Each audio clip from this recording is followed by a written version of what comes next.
All right, look at that. Hey, everyone. It is an off night because we want to honor Tommy Mygrant's schedule. Oh, my God, look at that. And we want to honor it so much that Doug Moss calls me. What on earth could he possibly want from me at this time of night? There you go, real life. I didn't silence my phone because usually I'm not that cool at this time of night. So let me tell you a little bit about Tommy as I experience him, besides the fact that he is just the most amazing, dedicated man, one of the most amazing, dedicated men I know and honor. He's also in the Millionaire Club for Beachbody. He was the creator of the 5-step process that has helped us so much with the making sure that when we're inviting to our challenge groups that we really get to the heart of what's going to motivate people's decisions, as well as the words to say. He developed this whole script, and then he generously shared it with all of us. He's been a top 10 elite winner two times, right? You went to Tahiti and two. So, and he has the cutest baby and most beautiful wife. And I'm just so excited to have you on the call to share your wisdom and really share your story, because I'm featuring these people that I really love, but I'm really going through that first elite group. Right. All of us have started to achieve a lot of success, and I want them to hear how did coaching find you? Yeah, well, crazy. You know, like most people, it's not like I went to school thinking, oh my gosh, I'm going to be a at-home business owner, or I'm going to be a Beachbody coach. I mean, that was never anything in my mind. In fact, when I first picked up P90X, I was the guy that when I first picked up P90X, so 7 years ago, in September of 2007. So 7 years ago this month was the first time I picked up P90X, and I was just that fat guy that wanted to lose weight, and I remember the workouts and them going, get the recovery drink, Tony Horton would say. And I would actually be like sweating and in my head thinking, screw you, I'm not buying your friggin' recovery drinks. Like, you just want my money, just let me work out.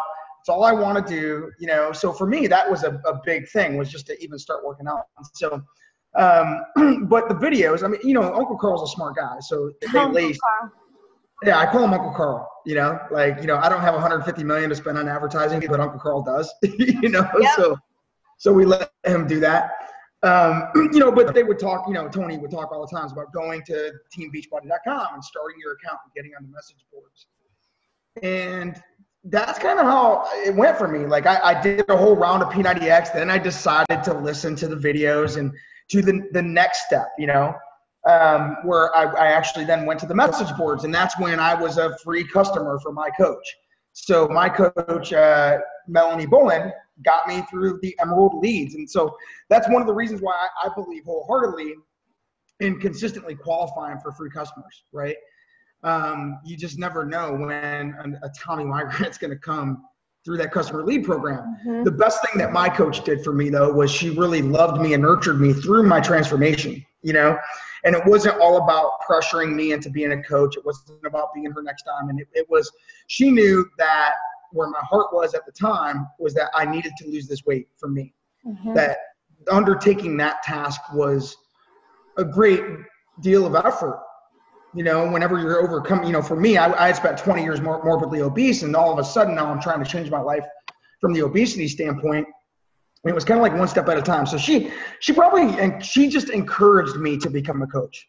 She would just say, look, you're doing great. You're so motivating. You really should consider doing the coach thing. You're already helping people. When you're ready, let me know. That's how she approached it. And so after 3 or 4 times, I finally said yes. But I was also the guy where, it's just so crazy to think about, Monica, like who we were 6 years ago and just how drastically life has changed because of that one choice to become Beachbody coaches. Mm-hmm. I was the guy that when we went to sign up to be a coach, that I wasn't sure that at the time it was vitamins. Remember, we didn't even have Shakeology yet. We didn't have challenge packs. Right. And so the sign up was $99. It was $40 plus your $50 for your vitamin pack. And that's what we signed up on back 6.5 years ago. I wasn't even sure if the $100 sign up would go through my credit card. So I was kind of nervous. I had no intention on doing anything great with the business. It wasn't like I got in. I was just someone who loved P90X, fell in love with the community of people, otherwise known as coaches, and figured, you know what, if I could help a few people and break even on my fitness habit, perfect, you know.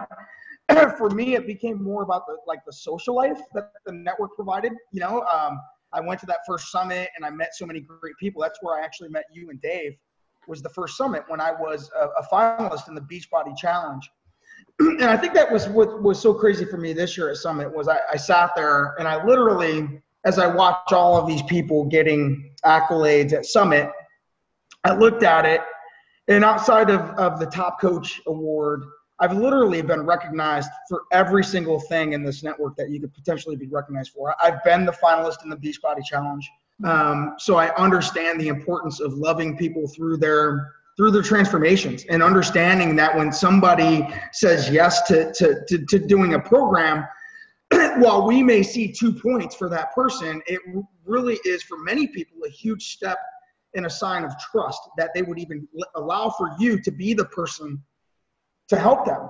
For them to say yes to you, I understand, you know, and I think that sometimes we misvalue when people actually finally step up and say, hey, I think I'm ready, let me do something. We oftentimes don't realize how much thinking they've put into that moment of choice, right? And I think that if we can come to grips with just valuing the fact that what that person is saying is not only, yes, am I ready, but yes, I trust you to be the one to help me. And that if we honor that level of trust that they've given us, I mean, and one of the questions I always ask myself is this: am I following through after enrollment with what they've entrusted me with, right? When they've come to me to say yes, I mean, am I sincerely being that friend to them that helps them through that, especially that first part of their journey when they could really fall off the wagon, you know? Am I doing a good job of following up after enrollment? For me, like a once a week follow-up with these people on a personal level goes a lot farther. And I can only speak for myself. I mean, heck, I've been a big proponent for the whole challenge group system and the 5 steps and all that stuff. But I think oftentimes that, you know, we could kind of bank on these pages to do the job for us, you know, like throw them in a challenge page and be done with them and see what comes out the other side, versus having that one-on-one interaction with people where you actually become that personal friend to them. And something as simple as just a weekly personal check-in, a weekly text message, a weekly just hello on Facebook, hey, how you doing? You still push and play, goes a long way. And to me, I've had the greatest success with getting people from challenger to becoming coaches. And I think in my experience, I understand that challenge group system because I was that person. You know, just like Monica was that person. You know, we started out with a program. We fell in love with the program. Then we developed a liking for the community of people. And then we thought, well, why not? Neither of us had actually started out in this thinking that we would leave our full-time careers in whatever else we were doing. It just turned out that we were equally as fulfilled doing Beachbody, and the upside financially was a hell of a lot more than it ever was coaching football. And I still coach high school football. You know, I'm still a high school football coach. I can gladly volunteer. I don't have to get paid for that because of the income that we generate from Beachbody. But so anyway, you know, I've been everyone along the line. I didn't start out as a coach thinking that it would be what I do full time, or that eventually my wife and I would be making a mid-6-figure income. In fact, the first 2 years that I was a coach, guys, I was a diamond coach. And after 2 years, I wish that you guys could see my back office. After 2 years, I was making like $200 to $300 a week. 2 years in, right? I was a far cry from somebody who was on track to be a member of the Millionaires circle, right? I was a diamond coach who had not advanced past diamond. I hit diamond after the first 4 months. And for me, that wasn't even that hard. I think so many times, like I don't know why people get so nervous about like this getting to diamond. They think it's like this huge thing. Like for me, it was just like, it was pretty simple. I got in and I was like, well, shit, I got to at least qualify for free customers. I was a free customer, so I understood that, right? So I understood like this is a no-brainer. Like, okay, well, Mel was at least an Emerald coach, so she got free customers. I better do that. So I went and got to Emerald. And in fact, the first month I made $50 in my first month as a coach. And the only $50 I made was when I enrolled my wife. Right. So I at least was smart enough to enroll my wife. I was like, well, screw that. My wife's going to be a coach. Okay. Now I just got to find a second person. Right.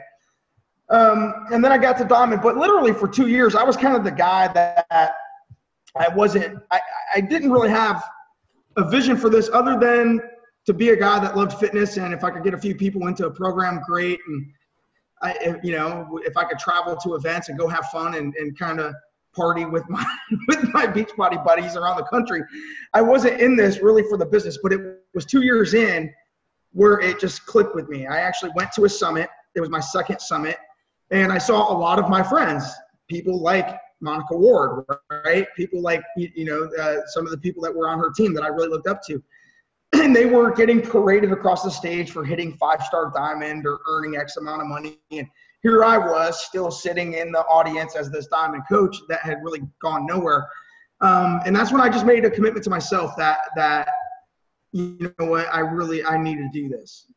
There was a moment when I knew I needed to do it. Like something had changed in life. I had went from, and I want to say this, that I think oftentimes people don't do as much in this business as what they potentially could because they're too comfortable in their plan A, right? So the first 2 years that I was a coach, I was comfortable in my plan A. My plan was to be the owner of this insurance agency. And I was one of the top producers in the county of insurance. And so I was making a decent amount of money, as an insurance producer. And so I was never in a position where I had to do more with Beachbody. Does that make sense? And I think that there's a lot of people like you guys that you could do more, but if you're not doing more, you actually have to ask yourself, why is it that I'm holding back on this thing? And a lot of times the answer is simple, because you're not in a life position where you don't have a choice, right? Like you've allowed for it to be a choice. Like I can choose to just kind of go half-assed at this Beachbody thing, and that's enough because, but let me tell you something, man. I'll be honest with you, that plan A oftentimes, and this is what happened in my life, and I've seen it happen in a lot of other people's lives. I don't know what your plan A is. I don't know what your career is, what your job is, and what part of your life Beachbody plays, right? But for me, what happened was I kind of got hosed on the deal with the insurance agency. So when push came to shove and we actually sat down to plan out what was going to happen with my ownership piece of the agency, it turned out to not be to my advantage. And things had changed. And fortunately for me, though, I had a passion for Beachbody, and I had something in it. And I started looking around, and I started seeing some of my friends who were making $3,000 or $4,000 or $5,000 a week. And I sat there and I thought, dude, if they can make $3-4 grand a week, why can't I make $3-4 grand a week? Why not me? Why not me? Why not me? I mean, here's the thing. I'm a high school football coach who's an insurance producer in my hometown. I spent 20 years of my life morbidly obese. Had no more network marketing skills than any of you guys. Okay. But just simply made a choice and made a decision. And Beachbody became my out. Beachbody became my new plan A. Okay, and I can tell you several people that I know. I have a girl, Liz Bellini, who's like a 3-star diamond on my team. And fortunately for Liz took Beachbody very seriously. She was also a marketing executive for a firm in Cleveland, Ohio. And she had no idea that after about 2 or 3 years of being a Beachbody coach that her job would get cut from this firm, right? As the company downsized or the company shifted plans, her job making X amount of dollars, I don't know, 80 grand a year, got cut. Fortunately for her, she did put the effort into Beachbody, and her family wasn't completely crushed by that change in their life. But there's a lot of people that wait until it's too late. They wait, and, you know, they get so comfortable in their plan A that Beachbody doesn't play as much of a significant role as it could if they allowed it to, or if they treated it as urgent. That's the one thing that I would tell you is this: the coaches that I've seen who have had the most success in coaching are the ones that treat it as if it's urgent. They treat it as if they have to. They treat it as if there is no choice but to. Does that make sense? Yeah, taking lots of notes. I hope you guys are too.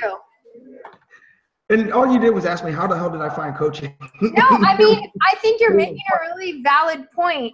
You know, I think I want to go back and just touch on a few things. And the first big thing that you said that struck me was the self-analysis, the question of, am I leading the person that I sponsored into this business with the integrity that I promised when I was working on my Success Club points with them? Am I following through? I think that it is so important to evaluate that, because I see that over and over again. And honestly, as an upline, I'm going like, oh, like, you know, I need these people to play their part. And it's interesting that you pointed out the comfort in your plan A.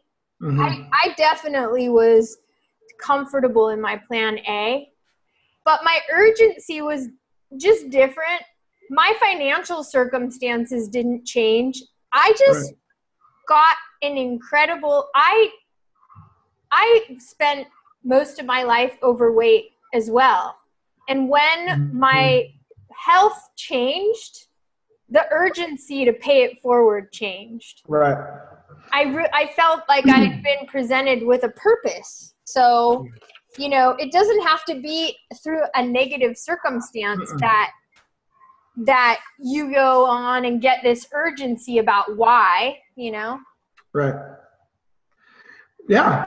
No, it doesn't. And I think for me, it was a double whammy, right? There was this negative circumstance in my career. Okay. But then there was also this positive circumstance in the fact that I had lost 100 pounds. Mm-hmm. And just like Monica, like I really felt this calling to pay it forward. Like I felt like, and really kind of attach myself to the emotional part of the mission to help people, you know? And so I, you know, for me, that's kind of like this double whammy, right? Like I have motivation in my personal side, but also in the belief side of what we're doing and the value of what we're doing. And guys, you know, and it doesn't mean that you have to be the person that lost 100 pounds, or it doesn't even mean that obesity has to be what you are personally on a mission to help, right? I mean, I have a coach, Tina Gonzalez, who has never lived a day of her life overweight or obese, but she understands that she's on a mission to empower women and to bring opportunity to women to take ownership of their lives. And so, you know, her mission to help people, it might look a little bit different than mine, right? Mine might be obesity and hers might be specifically for women. But I think that you have to identify clearly in your own mind, who is it that you want to help? Who are, you know, all of us serve a purpose to help some kind of people.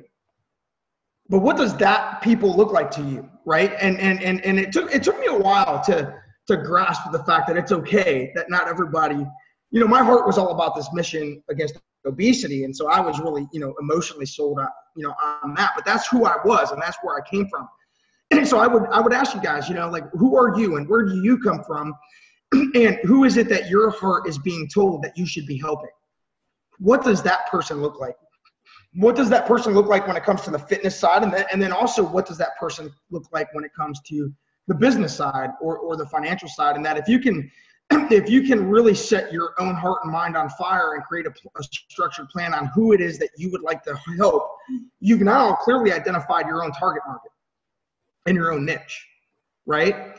And so for me, it was simple. I wanted to help obese people, and I also had a big heart for my local community. And so that's why I went on a rampage to recruit. I remember saying to my coach, Melanie Bowen, I said, Melanie, I won't sleep until I have at least 300 coaches in North Central Ohio. Mm-hmm. Right?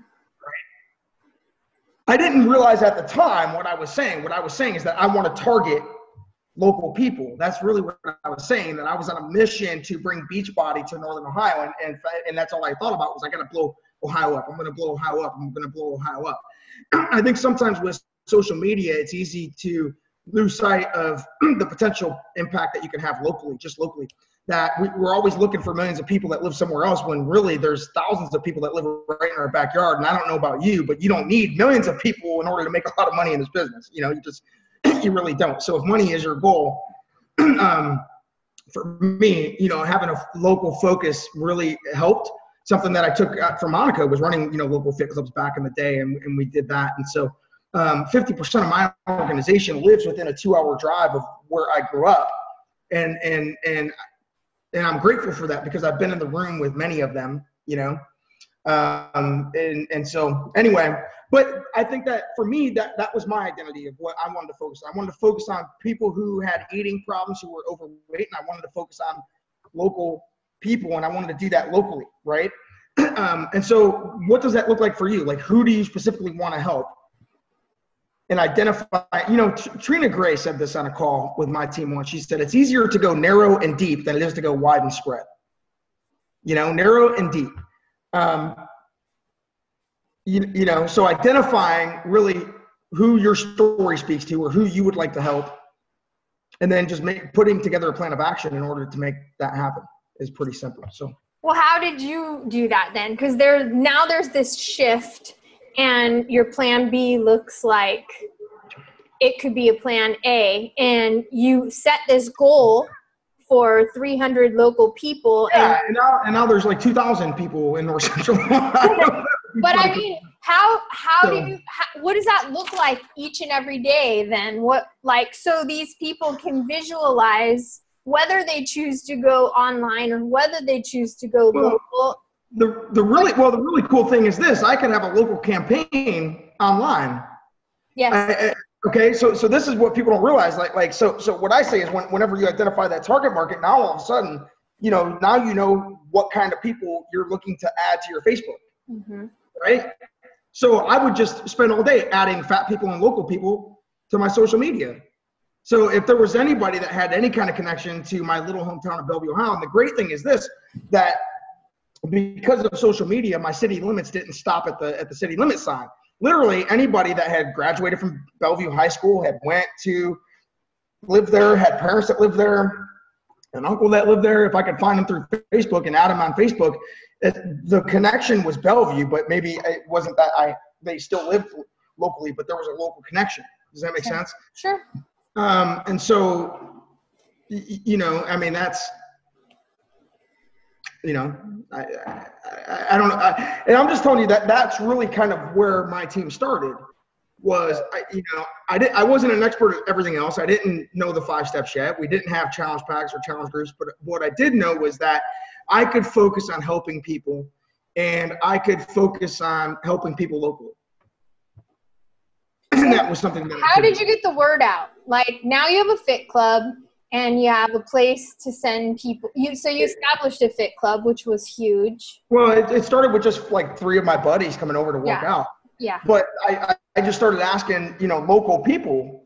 I just started talking about, I think the thing is this: you got to start talking, whatever mission it is that you're on, okay? That becomes your story and reason to approach people. And so I think that sometimes we get, it's the start that stops most people. I think once you clearly identify a plan, as far as what it is you're trying to achieve, okay? So whatever that is, and this is something that, even Eric Worre talks about this, is what is your approach going to look like?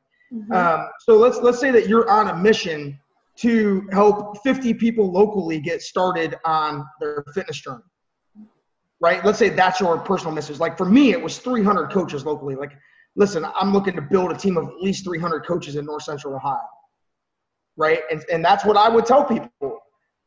And I don't know if you want to be one of those 300 or not, but can we talk about it? Does that make sense? Yeah. So it's the same, like if, maybe your mission is to help 50, maybe your mission is to help 50 people locally, or maybe it's to help 50 women. Maybe you're someone who just had a baby and you want to help 50 new moms, right? Like my wife has a 16-month-old, and I keep telling her, like, just go out there and try to help some other new moms, because you know what it's like to need to lose that baby weight. but whatever mission you're on, that's your story and of why you're going to approach. And now you know the types of people that you can add to your network. Right. And you're not responsible for the outcome. Mm-mm. You are responsible for identifying that mission, that story, and actually taking the initiative to start the invitation process and asking for a decision. But what they decide, you're not responsible for. I think that's the hardest thing for us as humans to kind of wrap our brain around, right? Is that it's not our job to determine who says yes and who says no. Like, our job is not to convince people. Our job is to simply put it in front of them and give them the free will to say yes or no. Mm-hmm. Our job is to plant the seed. Our job is to not leave their destiny locked in our mouth. Okay? So does that make sense? Don't you dare let someone else's destiny stay locked in your mouth. You don't know who's going to say yes and who's going to say no. You don't know who needs it and who doesn't. You don't know who will actually drastically change your life. I mean, when I think about how I found Beachbody, the guy that introduced me to P90X hasn't done anything Beachbody since the first 30 days that we worked out together. Nothing. He was my best friend. He ordered P90X off an infomercial, and he introduced me to P90X. He's never been a coach. He never did anything else. I still talk to the guy. In fact, he called me like 3 days ago. He's never done anything else. I mean, he still lives locally, works in the factory, which is great. Still a good friend of mine. But fortunately for me and for this network and for the tens of thousands, hundreds of thousands of lives that have been impacted through my effort and the effort of my team, fortunately, he didn't leave my destiny locked in his mouth. All he said to me was, "Hey, dude, I know you've been talking about losing some weight. Why don't you do the P90X with me?" That's all he did. Mm-hmm. And I said yes. Imagine if he hadn't have even asked, right? So I guess that's my question to you guys is how many people do you know that maybe you should be putting it in front of, but that you've hesitated? And why are you hesitating? You're typically hesitating because, one, you don't think they will say yes. Well, you don't know if they will or not. Okay, so either you're jumping to a conclusion of what they would say, or two, you don't know how to approach them, so you're a little bit nervous on how or why to approach them. And anytime you're nervous about how to approach them, here's what I want you to do is this. Go to the truth. What's the truth about why you want to approach that person? What is it? Okay? Why did that person come into your mind? And just tell them. Lead with truth. Right? I mean, there's that great success book that was written that says the truth shall set you free. And I'm just telling you, don't second guess it, man. So if what is the reason why you thought of that person to begin with? Approach them with the truth, okay? But then also do what Monica's talking about, which is this, sort of disconnect yourself from caring about the outcome. Does that make sense? Like it's not your job to convince them, it's your job to approach them. Mm-hmm. And it's your job to let it be okay whether they say yes or no. That's a technique that I call disarming, right? And if any of you have listened to the 5-step invite stuff in the CTA or any of the presentations from Summit, I talk about disarming a lot because I truly believe in the power of disarming people, which is this. Hey, listen, maybe it's for you or maybe it's not. I don't know. Either way is fine with me, okay? But when you let it be okay and you can actually just mix that language into your approach, like, listen, I don't know if this is for you. Maybe it is, maybe it's not. But I at least thought I would ask because. Follow the because with the truth. It's pretty simple, right? Because I'd hate to leave your destiny locked in my mouth. Use that. I don't care. But that's disarming. And that's really is. And the more that you learn to disarm people, here's the thing that happens is this. The more you find it's easier to approach people. And the more that you find that it's more comfortable for them to actually get in a conversation with you. Disarming is one of my favorite techniques and skills that I use up front. Now, listen, when I first started this, I didn't understand how to disarm anybody, I didn't have any people skills yet, other than I just knew that I was passionate about Beachbody. So listen, even if you're not, a master of this, here's the thing, you can add little skills and techniques like that along the way. But if you're just starting out and you're not there yet, I mean, don't hesitate to go out and make a fool of yourself a little bit, Definitely disarming. That's like a golden nugget right there. Guys, I disarm all the time. You know, I mean, and that's just the truth. I disarm when I approach people to upgrade them. I mean, to me, this business is pretty simple, okay? If you follow the challenge group system, and it really is a system, if you just learn how to get people started on their fitness, right? You lead with the fitness first, and you let them sort of get a taste of the fitness and a taste of the Shakeology and a taste of the results, and they start developing their own interest in Beachbody, right? Does that make sense? So they go from being a challenger or a participant to getting enthusiastic. And I understand this because, listen, that was me. I was someone who picked up the program, and after 3 or 4 or 5 months with the program, got enthusiastic about Beachbody because I was feeling better in my life. And so I understand that there's a process that if I don't try to force them to be a coach too fast, that they may grow into an incredible coach, right? If I just give them that time and that freedom to do it. So if I can learn how to start challengers, and I can learn, and this is the piece, the leadership after enrollment piece, the little nugget of they're more than 2 points, is it's what I do with them after they enroll that matters. What kind of friendship and encouragement and accountability am I offering them on a personal basis after enrollment? Yes, we could stick them in a page, but I got to tell you that if you're just sticking them in a page, I always tell my team, don't feed them and forget them, right? Don't just feed them in the page and then forget about them and hope that they turn into more. Feed them and follow up with them.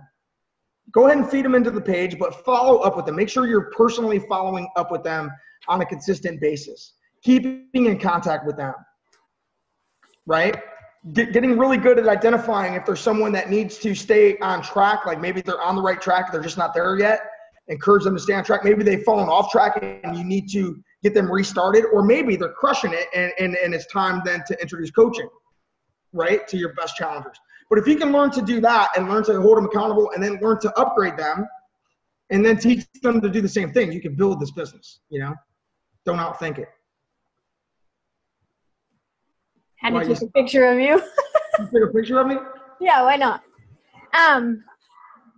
That's why I'm smiling, because I'm being a 5-year-old as always. Mm-hmm. No, and I laugh because I think about you say 4 to 5 months because you're like I was overweight my whole entire life, yeah. And I was super secretive. Not really. I can never keep a secret, so I don't know why I even suggest such things. I'm just too excited, and I want to open Christmas presents always 5 days before Christmas. And Dave, before I understood personality types, I realized he just thought I was the most bizarre thing ever. But, you know, so I ordered the Beachbody product, and I deal with everything with humor, and I spent like I don't know how much time making fun of myself so that I could diffuse the situation, so that if I failed, you know, I gave myself a little bit of a heads up out. And I know we have the 21-day fix now, but I literally was 3 weeks in and I could not shut up. Yeah, and for some people it happens faster, right? Like for some people it's a few weeks. Like with some of the, especially with the products now that we have 21-day fix, like they finish around a 21-day fix, and that might be a great time to get coaching, right? For me, I didn't even go to the website until I was done with the full round. Like for me, it was like this really personal, private thing. Like it was like me overcoming my own demon in a room by myself with this set of videos, right? Yeah. And after I went through a round, then all of a sudden I decide, okay, it's time for me to, maybe there's other people like me. I'll go to the Beachbody website and find out. Does that make sense? And so day 7 I was on the message boards.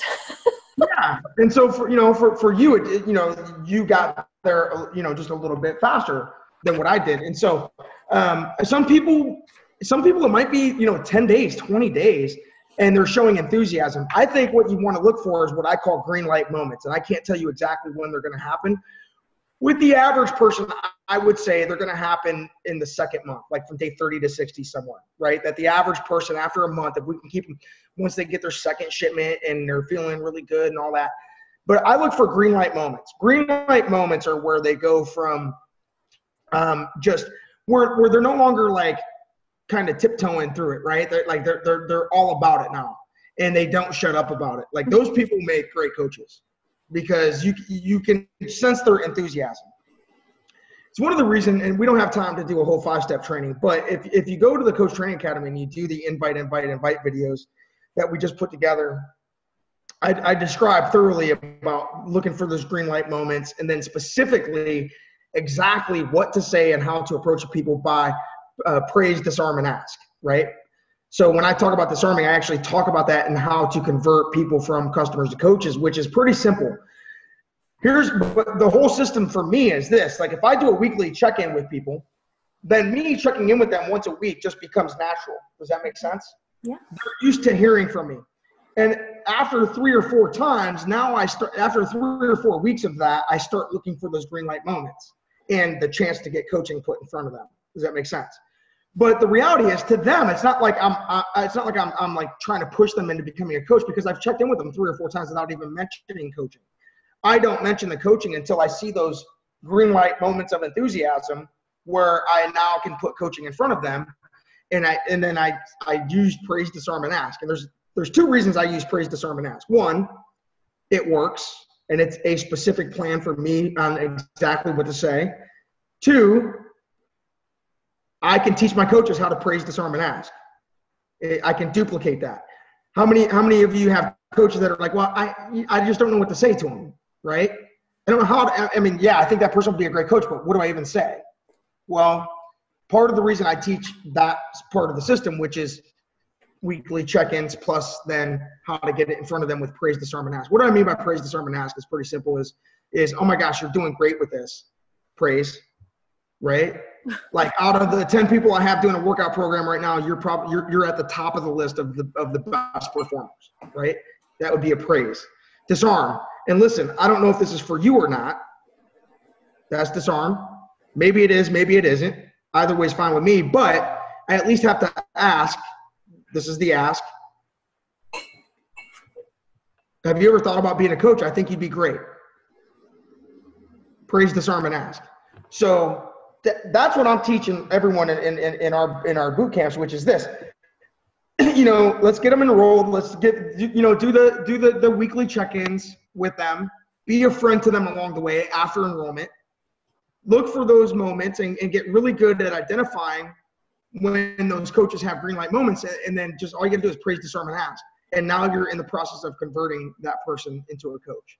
And not just any coach, but a coach that is going to be a good coach, someone who goes out and willingly does what it is that we do.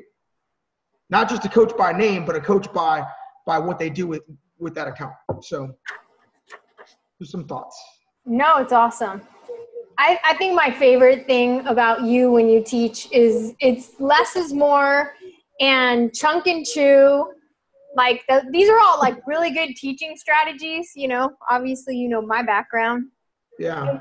It's always, I don't know. I think as I've dealt with adults in teaching, it's been like, you have to give them less time because they're focused. We're also distracted now with so many different like media and technology and everything. We're less focused. But anyways, you always say very profound things and you're dead on, and you're an awesome individual.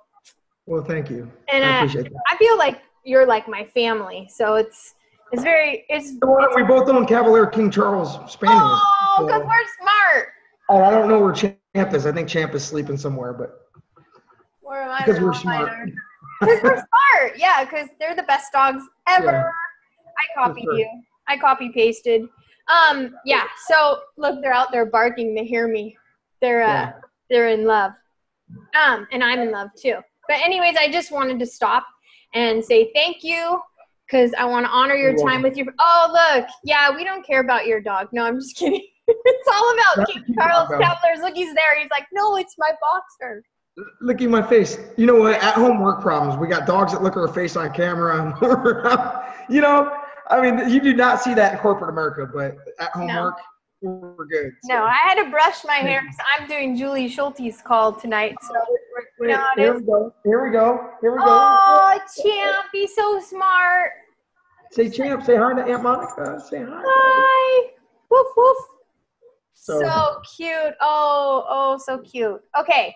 Right. So I appreciate, you being flexible, coming in on Monday, and I'm grateful for your time and your wisdom, and just Well, thank you. And I can't wait to see you like next week. Ridiculous.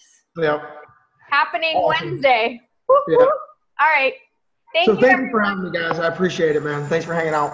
All right. Have a super evening and give Ashley a big kiss. Bye. All right. We will. See you.